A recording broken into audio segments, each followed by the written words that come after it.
Selamat datang di channel YouTube Face ID, channel yang berisi tentang berita informatif yang tidak pernah diungkap oleh masyarakat Tegal, Slawi, dan sekitarnya. Ada kesulitan ya, terutama masalah perizinan yang malah justru dipersulit oleh orang-orang yang, maaf ya, berseragam.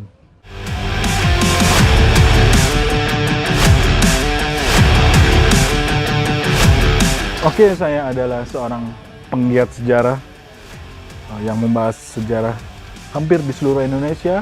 Tapi kali ini saya akan membahas sejarah tentang Tegal.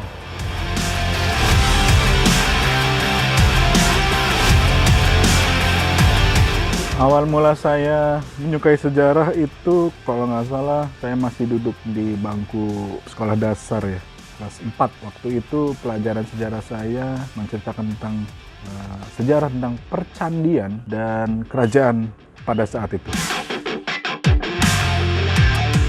Mulai terjun ke lapangan untuk mencari kisah sejarah, bangunan bersejarah, dan cerita-cerita sejarah yang dihilangkan atau mungkin telah hilang itu sejak tahun 2004. Mulai melakukan perjalanan ke luar kota dan mencari sejarah itu ya tahun 2004. Untuk awal membangun kanal YouTube Melaku Sejarah itu dimulai tahun 2018 karena bangkit dari rasa kesedihan saya melihat sebuah sejarah yang sudah jarang anak-anak muda atau orang-orang untuk mempelajarinya. Tujuan saya membangun atau membuat kanal YouTube Melaku Sejarah itu agar masyarakat Indonesia dan mungkin khususnya juga Tegal ya, karena saya juga berasal dari Tegal, itu agar bisa masyarakat bisa mengerti tentang apa yang saya bahas, mengerti tentang sejarah, baik itu yang tertulis maupun yang tidak tertulis, baik itu yang hilang atau dihilangkan.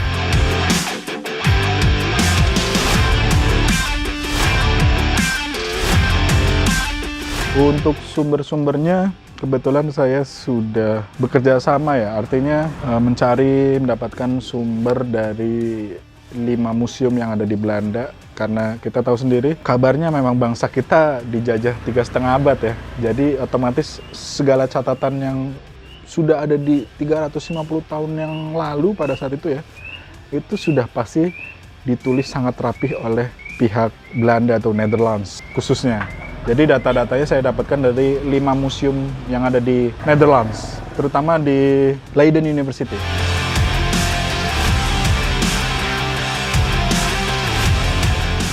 Saya jadi ingat berita beberapa minggu yang lalu ya, atau mungkin bulan ya, mungkin sebulan yang lalu itu sempat mencuat berita tentang apakah Herman Willem Daendels, sang pembangun dari Anyer sampai Panarukan itu membayar gaji kepada para pekerjanya. Itu juga sempat menggelitik saya ya, karena memang ternyata penelitian sama sejarawan-sejarawan dan profesor-profesor di luar sana memang ternyata Daendels yang membayar. Ya, itu ada sebuah cerita sejarah yang mungkin saya sebut itu bab yang hilang ya. Dan masyarakat itu harus tahu tentang bab yang hilang itu. Persiapan yang biasanya saya lakukan itu sebelum mengeksekusi sebuah lokasi bersejarah ya. Kalau untuk lokasi bersejarahnya itu sudah, atau bangunan sejarahnya itu sudah ditemukan atau sudah jelas, itu biasanya saya meminta dari ke-5 museum dari Belanda itu meminta foto-foto lama atau mungkin surat menyuratnya, kayak semacam sejarah pabrik gula itu kita masih bisa minta data-datanya di Belanda dan lengkap dengan ada kop suratnya segala macam. Jadi memang sehari sebelum eksekusi saya biasanya memang sudah mengumpulkan data-datanya. Kalau lokasinya sudah jelas ya. Kalau untuk lokasi yang belum jelas, biasanya saya nggak mempersiapkan apa-apa, cuman saya paling nyiapin beberapa website ya. Saya punya website yang bisa melihat daerah ini dulu di tahun sekian ada apa. Nah, itu untuk memastikannya biasanya kalau untuk lokasi yang belum ditemukan itu saya buka website itu. Kesulitan ada ya, kayak masalah perizinan ya. Biasanya kalau untuk lokasi yang sudah jelas, saya juga beberapa hari sebelum eksekusi itu pasti meminta izin dulu. Nah, kalau izin sudah keluar, baru saya kumpulin datanya. Besokannya baru saya datang. Nah, untuk lokasi bersejarah yang belum jelas keberadaannya, itu biasanya saya datang langsung ke lokasi. Dan kalau untuk lokasi yang sudah jelas, itu biasanya sih ada kesulitan ya, terutama masalah perizinan yang malah justru dipersulit oleh orang-orang yang, maaf ya, seragam.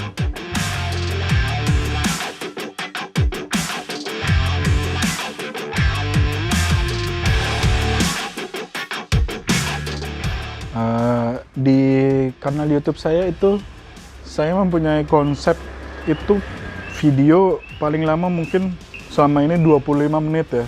Menurut saya juga itu kelamaan karena mungkin juga orang-orang juga bosan ya kalau pembahasannya terlalu panjang ya. Makanya saya juga akhirnya punya konsep untuk membuat video mungkin 5-10 menit lah minimal lah. Kenapa saya hanya menyertakan sumber atau data-datanya sedikit?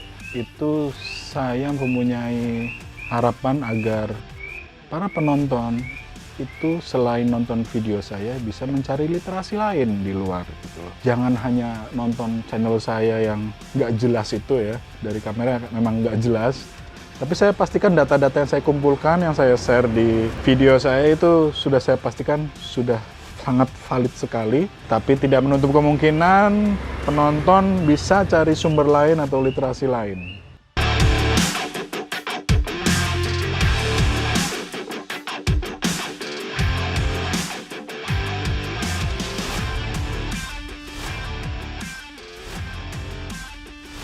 Di YouTube sendiri mempunyai sebuah namanya YouTube Studio ya, di mana di situ ada kolom range usia penonton, retensi penonton. Ternyata setelah saya cek di retensi penonton itu untuk usia 11 sampai 15 memang nontonnya sedikit karena mungkin pelajaran yang mereka dapatkan di sekolah mungkin belum nyampe ke yang ada di video saya gitu. Meskipun saya sebenarnya membuat video itu sudah dengan sangat sederhana agar mudah dipahami gitu kan. Artinya biar anak-anak muda juga ikut nonton kan. Cuman memang mungkin pelajaran sekolahnya belum nyampe ke situ ya, ada sesuai usia. Nah, terus untuk usia 20 sampai 24, 15 sampai 17 sampai 24 itu lumayan lah. Mungkin 15-an lah, 15%. And then 24 sampai 35 itu banyak, sekitar 40-an. Terus 35 sampai 40-an itu juga lumayan banyak, nggak beda jauh dari yang 40% itu. Terus untuk usia yang 50 sampai 60 itu bangsa 9 atau 10% kayaknya. Ya mungkin mereka pelaku sejarah juga ya, jadi ya nonton video saya itu cuma buat mengenang aja sih. Sempat beberapa bulan yang lalu, mungkin sekitar 2 atau 3 bulan yang lalu itu saya sempat miris, sempat ingin mengecam sekali. Tapi mungkin balik lagi ya, apa boleh buat mungkin atas nama pembangunan ya. Ada di sebuah kota yang menghancurkan bangunan lama. Bangunan kuno, bangunan lama, dan pastinya itu sangat bersejarah ya, karena di lingkungan situ di tahun 1930-an kali ya, kalau tidak salah, itu dulunya adalah sebuah klinik kesehatan di zaman Belanda. Mungkin kita harus sering-sering mengedukasi ya. Cuman sayangnya yang menjalankan proyek penghancuran tersebut itu pemerintah sendiri gitu. Saya jadi ingat kutipan kata-katanya dari Albert Einstein. Suatu hari Albert Einstein pernah membuat quotes, kejahatan paling besar adalah menghancurkan bangunan lama. Mungkin teman-teman bisa searching di Google, mungkin kalau ada itu bisa searching di Google quotes Albert Einstein tentang menghancurkan bangunan lama menghancurkan bangunan lama adalah sebuah dosa besar kalau nggak salah. Seperti itu.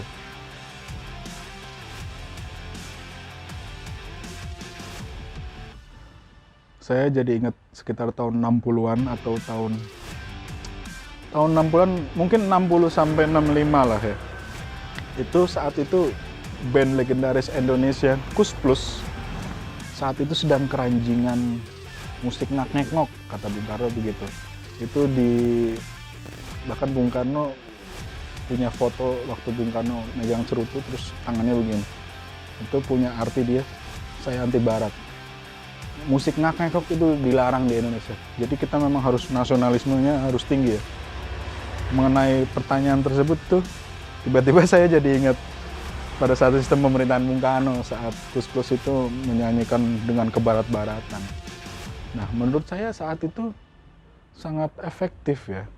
Karena memang saat itu pula jajaran menteri yang ada di kabinet Bung Karno itu diambil dari para seniman, musisi, budayawan ya.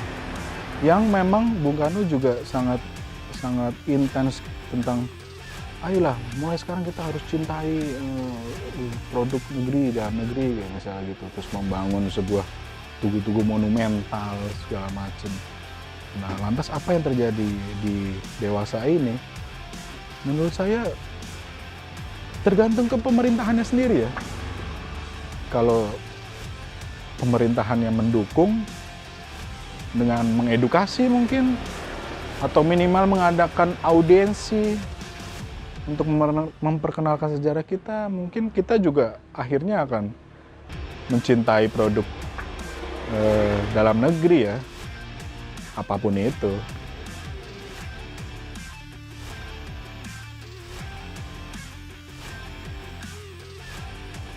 Melalui kanal YouTube Melaku Sejarah, saya mengajak mungkin tidak hanya kaum pemuda ya, seluruh aspek lah. Baik itu yang saat ini sedang duduk di atas, sampai lupa sama yang di bawah, atau yang saat ini sedang mau naik daun, asal lagi-lagi jangan tutup kuping kalian ya. Atau yang saat ini sedang di bawah, ayolah kita lahir dari sebuah sejarah bangsa yang sangat besar. Kita merebut kemerdekaan dengan sangat susah payah. Kemerdekaan kita tidak dikasih oleh Jepang. Kita lahir dari sebuah sejarah. Untuk kalian yang mungkin teman-teman tidak menyukai sejarah atau belum menyukai sejarah, saya berharap minimal kalian jangan merusak, please. Jangan merusak, jagalah. Saya berharap banyak, terutama balik lagi ya, anak muda ya, karena Bung Karno juga hanya butuh 10 pemuda untuk mencabut Semeru, ya kan? Untuk menguncangkan dunia, Bung Karno hanya butuh 10 pemuda untuk mengguncangkan dunia. Bayangkan, masa anak-anak muda sekarang nggak mau sih mengenal sejarahnya, ya kan? Ya saya cuma pesan itu aja sih, minimal kalian jangan merusak lah. Mungkin tidak ada kata yang lebih pas selain kata Bung Karno ya. Jas merah, jangan melupakan sejarah. Tapi saya akan bilang apa yang kita lakukan sekarang akan menjadi sejarah di masa depan. Sebenarnya kita sedang menyusun sejarah untuk masa depan. Jadi sejarah adalah sekarang.